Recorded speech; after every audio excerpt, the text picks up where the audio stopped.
अच्छा गजब खेला हो गया है भाई। क्या है ना, पहले अमीर हम गरीबों की लौंडिया को नचाते थे, नोट फेंकते थे, हैं?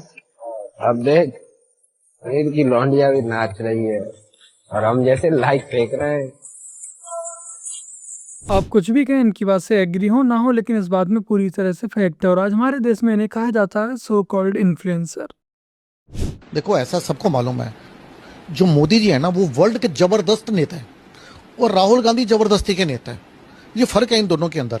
जब मोदी जी को जनता सुनती है तो वो कहती है मोदी जी को वोट देना है, और जब राहुल गांधी को सुनती है कहते हैं मोदी जी को तो जरूर वोट देना है। तो इतना फर्क है इन दोनों के बीच में, मैं आपको बता रहा हूँ। देखो ऐसा है कि जितना राहुल गांधी जी बोलते हैं, ये सोचते हैं इनको एक्सपोज करो, ये अपने आप को एक्सपोज करते हैं। जिस व्यक्ति को पैदा होते ही बता दिया गया हो कि बेटा तू बड़ा होकर देश का प्रधानमंत्री बनेगा और इंतजार करते करते वो बूढ़ा हो चुका हो, तो दर्द होना तो स्वाभाविक ही है। अगर बीजेपी को सपोर्ट करने वाले को अंधभक्त कहा जा सकता है, तो क्या कांग्रेस को सपोर्ट करने वाले को अंधनमाजी बोल सकते हैं? प्लीज कमेंट में बताइए ना प्लीज। तो रोना मेरे प्यारे यूनो की हलचल मजा में एक बार फिर से सबका स्वागत है अपने चैनल सफरन पेट्रियट में, और मैं आपका भाई दुर्गेश लेकर आ चुका हूँ एक और नई वीडियो।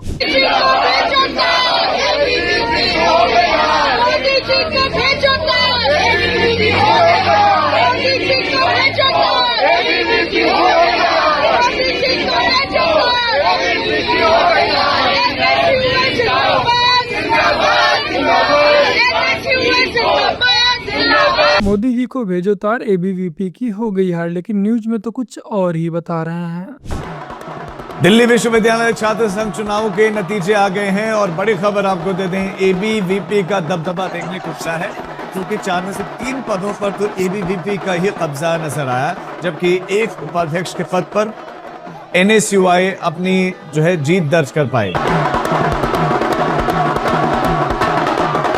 लगता है कि यहाँ भी वोट चोरी हो गई है। जिस प्रकार देश में वोट चोरी हमें देखने को मिल रही है, ठीक उसी प्रकार दिल्ली विश्वविद्यालय के अंदर भी वोट चोरी का ये सिलसिला शुरू हुआ। मैंने तो सिर्फ मजाक में बोला था कि यहाँ भी वोट चोरी हो गई, लेकिन इन नमूनों ने यहाँ पर भी कांग्रेस का भाई घिसा पिटा गलापना चालू कर दिया वोट चोरी का। देखिए, इस बार के यूपी इलेक्शन में बीजेपी उत्तर प्रदेश से साफ है। योगी आदित्यनाथ का ये अंतिम कार्यकाल है। वो हिंदू मुस्लिम की राजनीति करते हैं, वो धर्म की राजनीति करते हैं। हम नेताजी के सिद्धांत पे चलते हैं, हम समाजवाद बनाना चाहते हैं।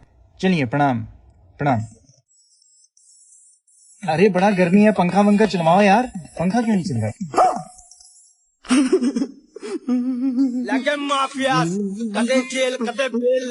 यही है हमारे नेताजी का असली रूप, एक टोपी के नीचे दूसरी टोपी। मेरा सर्व समाज के लोगों से ये कहना है, आप लोगों को, और खास तौर से इस देहात के लोगों से ये कहना है, आप लोगों को हमेशा इस गांव में रहना है। दलितों को भी रहना है, पिछड़ों को भी रहना है, और जो क्षत्रिय समाज के लोग हैं उन सबको रहना है। जो लोग राजनीति कर रहे हैं, आप लोगों को आपस में लड़ा रहे हैं, वो लोग तो अपने घर चले जाएंगे, लेकिन नुकसान आप लोगों का। जो हिंदू नेताओं की बातों में आकर जातिवाद के नाम पर आपस में लड़ने में व्यस्त है, उनके लिए मायावती जी ने बहुत ही सही सलाह दी है।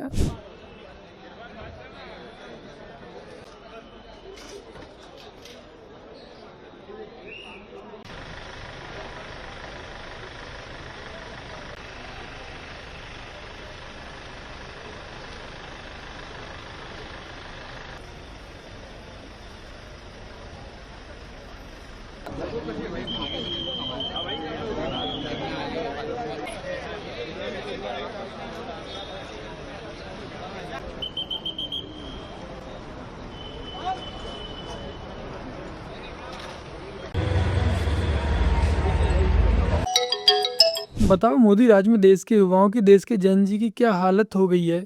बेचारा बेरोजगार युवा, बेरोजगार जैन जी दिन भर लाइन में लग के 1.5 लाख रुपए का आईफोन खरीदने चला जाता है, जैसे कि 1.5 लाख रुपए की आज इनके लिए कोई वैल्यू ही ना हो। आप उसे अंडर एस्टिमेट कर रहे हो। कन्हैया कुमार ने और अरविंद केजरीवाल ने तो गलती कर दी थी कि उन्होंने पब्लिकली सेना की निंदा कर दी थी। ये जब पब्लिक में आता है, जब टीवी कैमरे के सामने आता है, तब सेना की प्रशंसा करता है। राष्ट्र हैं, सबके संबंध अच्छे हों, क्यों हम किसी के लिए खराब काम ना करें। अगर वहाँ की सेना गड़बड़ करती है तो हमारी सेना उससे लड़ेगी, सीधी सी बात है। हम अपनी सेना के साथ खड़े हैं। लेकिन क्लासरूम में सेना को गरियाता है। उधर पाकिस्तान और भारत के शासकों में आपस में साठगांठ रहती है इलेक्शन के टाइम पे। थोड़े पटाखे तू बजा, थोड़े मैं बजाता हूँ। यार बात नहीं बन रही तो थोड़ी सेना तू भेज, थोड़ी मैं भेजता हूँ सेना। सेना चल पड़ी। सेना भी खाली बैठी थी, बोर हो रही थी, चलो थोड़े चलते हैं। उधर की सेना भी चली, फिर माहौल बना भाई। हाँ, माहौल तो बन रहा है, आपके यहाँ बन गया, हमारे यहाँ बन गया, ठीक से मुबारक हो, इलेक्शन जीत लो, फिर सेना वापस कर लेंगे। नहीं, मुझे पता नहीं ऐसा होता है नहीं होता है। सेना खाली बैठी थी, बोर हो रही थी, सेना के पास करने को कोई काम धंधा नहीं था, तो सेना ने सोचा चलो फिर युद्ध पर ही चलते हैं। इन जैसे चिरकुटों को आज हमारे देश में अध्यापक कहा जाता है।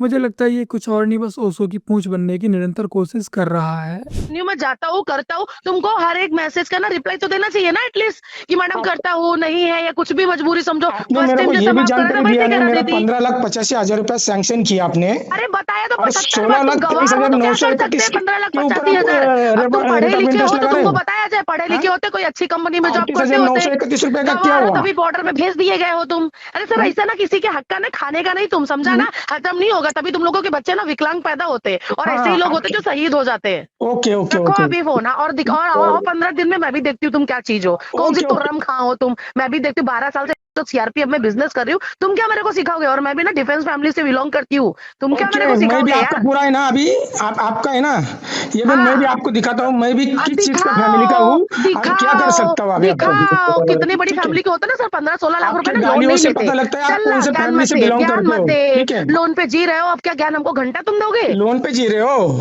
ऑफकोर्स जी रहे हो लोन पे, हमारे ऊपर 5 जी लाख रहे देने हो, में तुम्हारी नानी याद आ गई है। काम कर रहे हो आप तो। अब दिखा, बोल मत, दिखा आके सामने, ओके, बोल मत, मैं तो दिखा। चैलेंज कर दिया ना आपको, मैं दिखाऊंगा आपको। करो चैलेंज, आओ दिखाओ। रिकॉर्डिंग मैं मेरे भी पास दिखा- रखा है, आपने क्या हाँ, किया है ठीक क्या है, नहीं, रखो रिकॉर्डिंग जो भी रखना मैं है, कहाँ नौकरी रखो कर रहा हूँ और आपने बिंदास, कहाँ से सर्विस एकदम सर्टिफिकेट बनाया। जिधर भी ये भेजने का नहीं है प्रूव उधर किया ना तो भी भेजो, देख लेना, मैं भी। भेजने का है उधर भेजो, दिखाओ तुम एक बाप मैंने के भी हो। आपने जो भेजा उसका दिखाओ। स्क्रीनशॉट मार रखा है।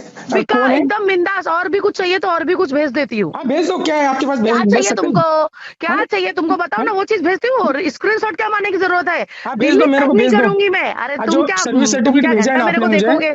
हाँ जाओ, जो भी उखड़ने मेरा का क्या है बात, मैं क्या बात कर रहा हूँ, आप इतना ही बोल रहे हो ना, जो हाँ। सर्विस सर्टिफिकेट बनाया है ना, हाँ, वो मेरे को भेजो, भेजो आप। क्यों स्क्रीनशॉट निकाला, किधर गया?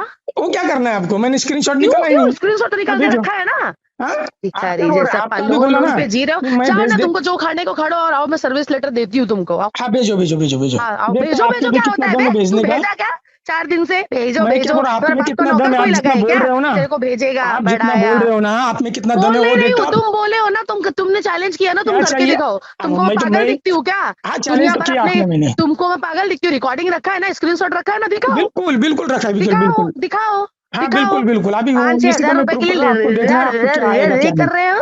5 लाख करा दो मैडम, इसको देना ना उसको देना है, वहाँ हमको दिखा रहे हो तुम तुम्हारा चैलेंज। इस ऑडियो को सुनने के बाद मैं इस लड़की को जी भर के गालियां देना चाहता हूं, लेकिन नहीं, मैं गाली नहीं दे सकता। नहीं, गाली नहीं देना। फैमिली देखती है, वरना मैं ऐसे गाली दूं, ऐसे गाली दूं ना। बस इतना ही कहूंगा कि बेटियों को लिखाओ, बेटियों को पढ़ाओ और बेटियों को बचाओ, लेकिन कम से कम बेटियों को ढंग के संस्कार भी दे दो कि एक आर्मी ऑफिसर से, एक सीआरपीएफ जवान से कैसे बातें करनी चाहिए। मुझे लगता है कि इस लड़की की परवरिश शायद जीवी रोड पर हुई होगी।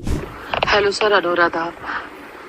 एक्चुअली सर, मुझे भी नहीं पता कि ये सब कैसे, क्या फ्रस्ट्रेशन था, क्या गुस्सा थी, क्या फैमिली का प्रेशर था, क्या और काम का प्रेशर था, बट मेरे से जाने अनजाने गलती तो हो गई है सर। बट मेरा ऐसा कोई भी इंटेंशन देश के फौजी लोगों को दिल दुखाने का नहीं था। मेरा ऐसा कोई भी इंटेंशन नहीं था। मेरे मुंह से ये बात निकली सर, देखो वो मैं वापस ले नहीं सकती हूँ क्योंकि वो बात निकल चुकी है। हाँ, बट मैं सॉरी जरूर बोल सकती हूँ। और बस हाथ जोड़ के आप लोगों से यही निवेदन है कि सर हो सके तो मुझे माफ कर दीजिए, क्योंकि इंसान से ही गलती होती है और मेरे से भी गलती हो गई। इस चीज के लिए मैं बहुत ही ज्यादा शर्मिंदा हूँ कि मैंने इतने गंदे वर्ड्स यूज किए फौज के लिए। एक्चुअली में मेरा कुछ फौज का बोलने का यही नहीं था, लेकिन फिर भी मेरे से जो भी गलतियां हुई वो आप मुझे माफ करिए प्लीज। आपसे हाथ जोड़ के रिक्वेस्ट है।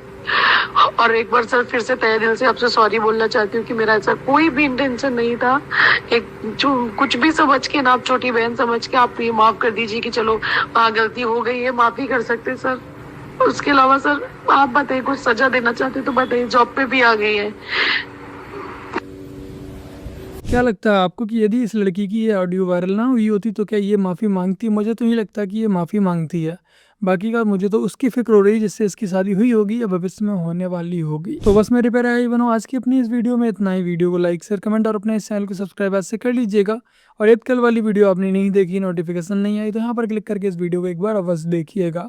चलिए फिर मिलते हैं एक और नई वीडियो के साथ, तब तक के लिए जय हिंद, वंदे मातरम, जय श्री राम।